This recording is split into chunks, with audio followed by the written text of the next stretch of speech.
Hey, how's it going? Bob Garon here. And Lisa Garon.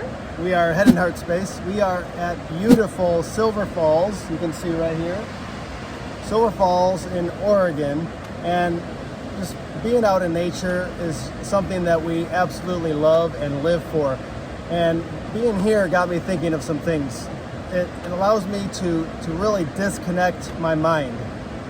And what I mean by that is not completely turn it off and have no thoughts, but disconnect being connected to technology, disconnect from other people except people I want to be with, and get myself in a place, in a space where my mind could be creative and I could do things with my mind and thoughts and not have other distractions interfere with me.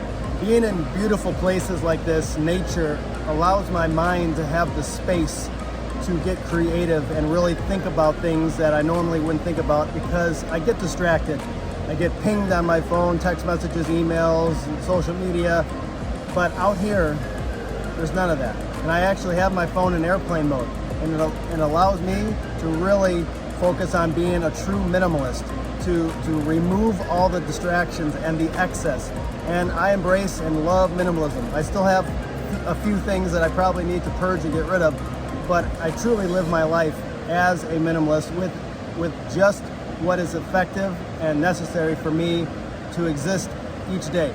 And being in nature is one of those things that allows me to have the time and the space to minimize really what's essential for me to do and prioritize in my life and think about those things.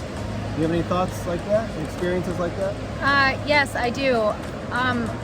The hardest place for me to disconnect is the comparison game.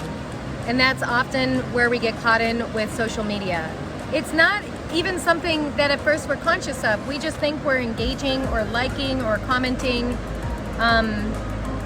And then you post something and you're checking about the likes and the comments, and you don't maybe get that many. And then you see somebody else posted something very similar and they get like 100 likes, 1,000 likes, something. Comments.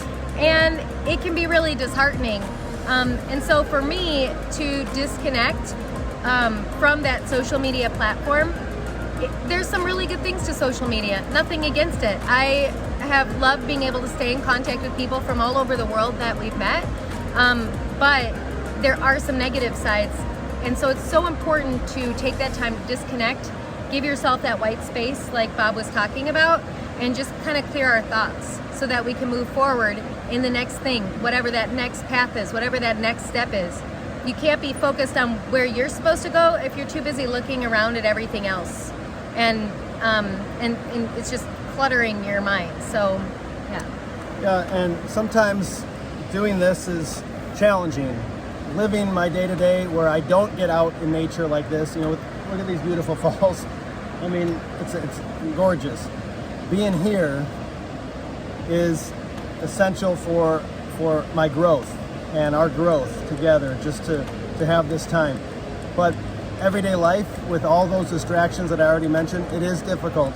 And when I think about doing things under my own power and willpower and energy and strength, sometimes it just doesn't measure up and it fails. So I have to rely on God's strength. And we believe that in Philippians 4:13, it says that we can do all things through Christ who gives us strength. Well, that doesn't mean that I could climb to Mount Everest or I could jump off these falls and hopefully I'm strong enough to survive, or I can be strong enough to ace this test or do fill in the blank. Its preceding verses tell us the secret of what that unlocks. And it's really living in contentment and being content with what we have, who we are, not what we don't have, and not who we aren't. So when we focus on the things that glamorize on social media, the people who glamorize their life on social media, we can often have that, like Lisa said, measuring up and feeling inadequate. But instead, we rely on, I can do all things through Christ who gives me strength, as the source of my contentment, so that I can be a minimalist and be okay with having what I have and not what I don't have. And being who I am, continuing to grow and be inspired by amazing surroundings like this, and move forward in that who I am, not what I don't have and where I'm lacking. So I hope that inspires you. We hope that you are inspired by our message.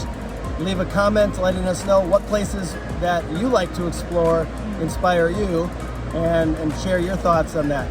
Have an awesome day. Bye. We will